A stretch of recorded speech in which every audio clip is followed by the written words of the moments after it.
Try ಮಾಡಿ ಆಚಿ chicken masala. Hotel ಬಂದ್ ಭೀತಿ ಆಯಿತು. ಮತ್ತೊಂದು ಕಡೆ ಪಿಜಿಯನ್ನ ನಂಬದವರು ಕೂಡ ಅತಂತ್ರ ಪರಿಸ್ಥಿತಿಯನ್ನ ಅನುಭವಿಸ್ತಾ ಇದ್ದಾರೆ. ಹೋಟೆಲ್ ಬಂದ್ ಭೀತಿ ಪಿಜಿ ನಿವಾಸಿಗಳಿಗೂ ಕೂಡ ಅತಂತ್ರ. ಪೇಯಿಂಗ್ ಗೆಸ್ಟ್ಗಳಲ್ಲಿರುವಂತಹ ಉದ್ಯೋಗಿಗಳು, ವಿದ್ಯಾರ್ಥಿಗಳು, ಬ್ಯಾಚುಲರ್ಸ್ ಎಲ್ರಿಗೂ ಕೂಡ ಸಮಸ್ಯೆ ಆಗುತ್ತೆ. ನಿನ್ನೆ ಜಸ್ಟ್ ಒಂದು ಟ್ರೈಲರ್ ಆಯಿತು, ಇದೀಗ ಅಸಲಿ ಪಿಕ್ಚರ್ ಶುರುವಾಗ್ತಾ ಇದೆ. ನಾಳೆ ಬಹುತೇಕ ಹೋಟೆಲ್ಗಳಲ್ಲಿ ವ್ಯತ್ಯಯಾಗುವಂತಹ ಸಾಧ್ಯತೆ ಇದೆ. ಒಂದ್ ಕಡೆ ಹೋಟೆಲ್ ಕಥೆಗಳಾಯಿತು, ಹೋಟೆಲ್ನಲ್ಲಿ ಆಹಾರ ಸಿಗೋದು ಡೌಟ್ ಅಂತ ಹೇಳಲಾಗ್ತಿದೆ, ಮೆನುಗಳನ್ನು ಕಟ್ ಮಾಡಲಾಗ್ತಾ ಇದೆ. ಹಾಗಾದ್ರೆ ಪಿಜಿಗಳ ಕಥೆ ಏನು? ಹೋಟೆಲ್ಗಳ ಮುಂದಿನ ದಾರಿ ಏನು?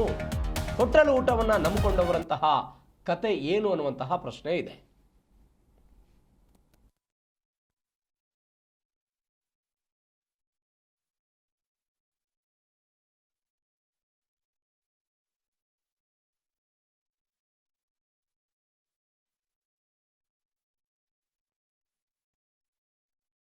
ಹಾಗಾದರೆ ಹೋಟೆಲ್ ಮುಂದಿರುವಂಥ ಆಯ್ಕೆಗಳು ಏನು ಅನ್ನೋದನ್ನು ನೋಡ್ತಾ ಹೋಗೋದಾದರೆ, ಹೋಟೆಲ್ಗಳಲ್ಲಿ ಮೆನುಗಳನ್ನು ಕಟ್ ಮಾಡೋದು, ಮೆನ್ಯೂನಲ್ಲಿ ಕಟ್ ಮಾಡೋದು, ಈ ಸ್ಲೋ ಕುಕ್ಕಿಂಗ್ ಡಿಶ್ಗಳಿರುತ್ತಲ್ಲ, ಬೇರೆ ಬೇರೆ ಖಾದ್ಯಗಳು, ಬಹಳ ಪ್ರಮಾಣದ ಅನಿಲ ಅದಕ್ಕೆ ಖರ್ಚಾಗುತ್ತೆ ಅನ್ನುವಂಥ ಮೆನುಗಳೇನಿರುತ್ತೆ, ಡಿಶ್ಗಳೇನಿರುತ್ತೆ, ಅವುಗಳನ್ನು ಕಟ್ ಮಾಡಿ ಸೀಮಿತ ಮೆನುಗಳನ್ನು ಮಾತ್ರ ಗ್ರಾಹಕರಿಗೆ ಕೊಡೋದಕ್ಕೆ ಒಂದು ಅವಕಾಶ ಹೋಟೆಲ್ಗಳಿಗಿದೆ. ಎರಡನೇದ್ದು ಸಿಂಪಲ್ ತಿಂಡಿಗಳನ್ನು ಮಾತ್ರ ಸಪ್ಲೈ ಮಾಡುವಂಥ ನಿರ್ಧಾರಕ್ಕೆ ಬರ್ಬೋದು. ಈಗ ತರಹೇವಾರಿ ಖಾದ್ಯಗಳನ್ನು ಒಂದು ಹೋಟೆಲ್ನಲ್ಲಿ ಪ್ರತಿನಿತ್ಯ ತಯಾರು ಮಾಡಲಾಗುತ್ತೆ. ಅದು ಬೆಳಗ್ಗೆಯ ತಿಂಡಿಯಿಂದ ಹಿಡಿದು ಮಧ್ಯಾಹ್ನದ ಊಟ, ಸಾಯಂಕಾಲದ ಸ್ನ್ಯಾಕ್ಸು ಮತ್ತು ರಾತ್ರಿಯ ಊಟ ಸೇರಿದಂತೆ ತರಹೇವಾರಿ ತಿಂಡಿ ತಿನಿಸುಗಳಿರುತ್ತೆ. ಬೇರೆ ಬೇರೆ ಮೆನುಗಳಿರುತ್ತೆ, ನಾರ್ತು, ಸೌತು, ಬೇರೆ ಬೇರೆ ಥರನಾದಂಥ ಮೆನುಗಳಿರುತ್ತೆ. ಅದನ್ನು ಸಿಂಪಲ್ಗೆ ಇಳಿಕೆ ಮಾಡೋದು, ಸಿಂಪಲ್ ತಿಂಡಿಗಳನ್ನು ಮಾತ್ರ ಕೊಡೋದು. ಮತ್ತೊಂದು ಕಡೆ ಅತಿ ಹೆಚ್ಚು ಗ್ಯಾಸ್ ಖರ್ಚಾಗುವಂಥ ಡಿಶ್ಗಳಿಗೆ ಬ್ರೇಕ್ ಹಾಕೋದೆ. ಈಗ ನಾನ್ ವೆಜ್ ವಿಚಾರಕ್ಕೆ ಹೋದರೆ ಸ್ವಲ್ಪ ಗ್ಯಾಸಿನ ಪ್ರಮಾಣ ಜಾಸ್ತಿ ಹೋಗುತ್ತೆ ಅನ್ನುವಂಥ ಲೆಕ್ಕಾಚಾರಗಳೇ, ಬಿಕಾಸ್ ಇದು ಕುದಿಬೇಕು ಅನ್ನೋ ಕಾರಣಕ್ಕಾಗಿ. ಹೀಗಾಗಿ ಅಂತಹ ಡಿಶ್ಗಳಿಗೆ ಏನಾದರೂ ಬ್ರೇಕ್ ಆಗುವಂತಹ ಸಾಧ್ಯತೆಗಳಿರುತ್ತೆ. ನಾಲ್ಕನೆಯದ್ದು, ಸಿಲಿಂಡರ್ ಖಾಲಿ ಆಗುವ ತನಕವೂ ಕೂಡ ಹೋಟೆಲನ್ನು ನಡೆಸೋದಕ್ಕೆ ತೀರ್ಮಾನ. ಈಗ ನನ್ನ ಹೋಟೆಲ್ನಲ್ಲಿ 5-6 ಸಿಲಿಂಡರ್ಗಳು ಇದೆ ಅಂತ ಅಂದುಕೊಂಡ್ರೆ ಆ 5-6 ಸಿಲಿಂಡರ್ಗಳು ಖಾಲಿ ಆಗುವ ತನಕವೂ ಕೂಡ ಹೋಟೆಲನ್ನು ನಡೆಸುವಂತಹ ತೀರ್ಮಾನಕ್ಕೆ ಹೋಟೆಲ್ ಮಾಲೀಕರು ಬರಬಹುದು ಅಂತ. ಇದು ಹೋಟೆಲ್ಗಳ ಮುಂದೆ ಇರುವಂಥ ಆಯ್ಕೆಗಳು. ಹಾಗಾದರೆ ಪೇಯಿಂಗ್ ಗೆಸ್ಟ್ ಪಿಜಿಗಳ ಮುಂದಿರುವಂಥ ಆಯ್ಕೆ ಏನು? ಪಿಜಿಗಳ ಮೇಲೆ ಬೆಂಗಳೂರಿನಲ್ಲಿ ಅವಲಂಬಿತವಾಗಿರುವಂಥ ಸಂಖ್ಯೆ 10 ಲಕ್ಷ.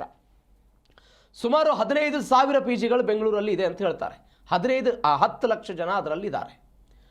ಸಹಜವಾಗಿ ಪಿ ಜಿಯ ಊಟಕ್ಕೂ ಕೂಡ ಈಗ 2 ಹೊತ್ತು ಊಟ ಕೊಡ್ತಾರಂದ್ರೂ ಕೂಡ ಬೆಳಗ್ಗೆಯ ತಿಂಡಿ ಮತ್ತು ರಾತ್ರಿಯ ಊಟ ಅದರಲ್ಲೂ ಕೂಡ ವ್ಯತ್ಯಯ ಆಗುತ್ತೆ. ಮತ್ತೊಂದು ಕಡೆ ಕೆಲವೊಂದಿಷ್ಟು ಪಿ ಜಿಗಳಲ್ಲಿ ಸೆಲ್ಫ್ ಕುಕ್ಕಿಂಗ್ಗೆ ಅವಕಾಶ ಇರುತ್ತೆ. ಆ ಸೆಲ್ಫ್ ಕುಕ್ಕಿಂಗ್ ಮಾಡೋದನ್ನು ಕೂಡ ಸ್ಟಾಪ್ ಮಾಡುವಂಥ ನಿರ್ಧಾರಕ್ಕೆ ಅವರು ಬರಬಹುದು. ವೆರೈಟಿ ಡಿಶ್ಗಳನ್ನು ಮಾಡೋದು ಕಷ್ಟ ಅಂತ ಪಿ ಜಿ ಮಾಲೀಕರು ಹೇಳ್ತಾರೆ. ಈಗ ಪ್ರತಿನಿತ್ಯ ಒಂದೊಂದು, ಈಗ ಸೋಮವಾರ ದೋಸೆ, ಮಂಗಳವಾರ ಇಡ್ಲಿ, ಬುಧವಾರ ಪೂರಿ, ಈ ರೀತಿಯಾಗಿ ಬೇರೆ ಬೇರೆ ಥರನಾದಂತಹ ಐಟಮ್ಗಳನ್ನು ಪಿ ಜಿಗಳಲ್ಲಿ ಕೊಡ್ತಾರೆ, ವಾರ ಪೂರ್ತಿ ಕೊಡ್ತಾರೆ. ಮಧ್ಯಾಹ್ನದ ಊಟವೂ ಬದಲಾಗುತ್ತೆ, ರಾತ್ರಿ ಊಟವೂ ಕೂಡ ಬದಲಾಗುತ್ತೆ, ಸಾಯಂಕಾಲ ಸ್ನ್ಯಾಕ್ಸ್ ಕೂಡ.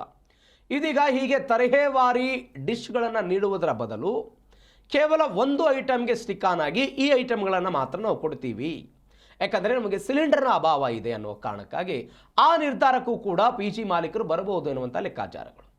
ಸಿಂಪಲ್ ಡಿಶ್ಗಳನ್ನು ತಯಾರು ಮಾಡೋದಕ್ಕೆ, ಯಾವ ಡಿಶ್ಗೆ, ಯಾವ ಆಹಾರಕ್ಕೆ ಕಡಿಮೆ LPG ಖರ್ಚಾಗುತ್ತೋ ಅಂಥ ಆಹಾರಗಳನ್ನು ತಯಾರಿಸಿ ಪಿ ಜಿಯಲ್ಲಿರುವಂತಹ ಜನರಿಗೆ ಕೊಡುವ ತೀರ್ಮಾನಕ್ಕೆ ಪಿ ಜಿ ಮಾಲೀಕರು ಬರಬಹುದು ಅನ್ನುವಂಥ ಲೆಕ್ಕಾಚಾರ. ಇವೆಲ್ಲದರ ನಡುವೆ ಈಗ ಕಾಡ್ತಾ ಇರುವಂಥ ಪ್ರಶ್ನೆ, ಈಗ ಮನೆಗಳಲ್ಲಿದ್ದವರು ಹೇಗೋ ಅಡ್ಜಸ್ಟ್ ಮಾಡ್ಬೋದು, ಎಲ್ಲವೂ ಓಕೆ. ಆದರೆ ಈ ಪಿ ಜಿಗಳನ್ನು, ಹೋಟೆಲ್ಗಳನ್ನು ನಂಬಿಕೊಂಡವರಂಥ ಪರಿಸ್ಥಿತಿ, ಅತ್ತ ಹೋಟೆಲಲ್ಲೂ ಊಟ ಇಲ್ಲ, ಇತ್ತ ಪಿ ಜಿಯಲ್ಲೂ ಕೂಡ ಊಟ ಇಲ್ಲದೆ ಹೋದರೆ ಅತಂತ್ರ ಪರಿಸ್ಥಿತಿ ನಿರ್ಮಾಣ ಆಗಿಬಿಡುತ್ತೆ. ಯಾಕೆಂದರೆ ಬೆಂಗಳೂರಲ್ಲಿ ಈ ಕಂಪನಿಗಳಲ್ಲಿ ಕೆಲಸ ಮಾಡುವಂಥವರು, ಬೇರೆ ಬೇರೆ ಇಲಾಖೆಗಳಲ್ಲಿ ಕೆಲಸ ಮಾಡುವಂಥವರು, ಬೇರೆ ಬೇರೆ ಕ್ಷೇತ್ರಗಳಲ್ಲಿ ಕೆಲಸ ಮಾಡುವಂಥವರು ಬಹುತೇಕರು ಪಿ ಜಿಗಳಲ್ಲಿ ಇರ್ತಾರೆ. ದೂರಗಳಿಂದ ಬಂದಿರ್ತಾರೆ, ಪಿ ಜಿಯಲ್ಲಿ ವಾಸ ಮಾಡ್ತಿರ್ತಾರೆ. ಪಿ ಜಿಯಲ್ಲೂ ಕೂಡ ಊಟ ಇಲ್ಲ, ಅಥವಾ ಬೀದಿ ಬದಿಗಳಲ್ಲೂ ಕೂಡ ಊಟದ ಈ ಅಭದ್ರತೆ ಕಾಡೋದಕ್ಕೆ ಶುರುವಾಗ್ಬಿಟ್ರೆ, ಹೋಟೆಲ್ಗಳು ಕೂಡ ಸರಿಯಾದಂಥ ಊಟ ಸಿಗದೇ ಇರೋದಕ್ಕೆ ಶುರುವಾಗ್ಬಿಟ್ರೆ ಸಹಜವಾಗಿ ಅವರಿಗೆ ಅತಂತ್ರ ಪರಿಸ್ಥಿತಿ ನಿರ್ಮಾಣ ಆಗಿಬಿಡುತ್ತೆ. ಈ ಎಲ್ಲ ಆಯ್ಕೆಗಳು ಹೋಟೆಲ್ ಮತ್ತು ಪಿ ಜಿ ಮಾಲೀಕರ ಮುಂದಿದೆ. ಯಾವುದನ್ನು ಆಯ್ಕೆ ಮಾಡಿಕೊಳ್ತಾರೆ ಅನ್ನೋದು ಸದ್ಯಕ್ಕಿರುವಂಥ ಪ್ರಶ್ನೆ. ಬಟ್ ಸರ್ಕಾರದ ಮೇಲೆ ಒಂದು ಒತ್ತಡ ಹಾಕ್ತಿದ್ದಾರೆ, ಈ ಸಮಸ್ಯೆಯನ್ನು ಶೀಘ್ರವೇ ಬಗೆಹರಿಸಿ ಅಂತ.